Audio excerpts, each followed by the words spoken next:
یو محترم پوښتنه کړې ده، وایي د ماشوم په غوږ کې د اذان کولو طریقه څنګه ده؟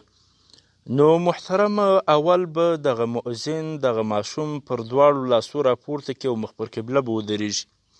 وروسته به یې په راسته غوږ کې اذان وکړي، خو اواز به دومره اندازه لوړوي چې دغه ماشوم ته ورسیږي. او بل به دغه مؤذن ګوتې په غوږو کې نه ورکوي. هغه چې په اذان کې ګوتې په غوږو کې ورکول کېږي د دې دپاره چې دغه اواز لوړ سي، جګ سي، نشر سي، او دلته د دې ضرورت نسته. او بل به په اذان کې د حي علی الصلاة او حي علی الفلاح په کلمتینو کې مخ راسته او چپه خواته ګرځوي، ځکه دغه مخ ګرځول راسته او چپه خواته په اذان کې دا د اذان دپاره سنت دی، د مطلق اذان دپاره. وروسته به بیا په چپه غوږ کې د دغه ماشوم اقامت ورکوي. اذان به کرار کرار کوي او اقامت به چابک کوي.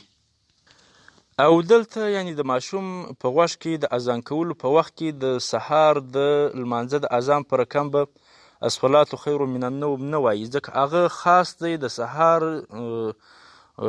د لمانځه د اذان پورې، او دلته د دې ضرورت نسته.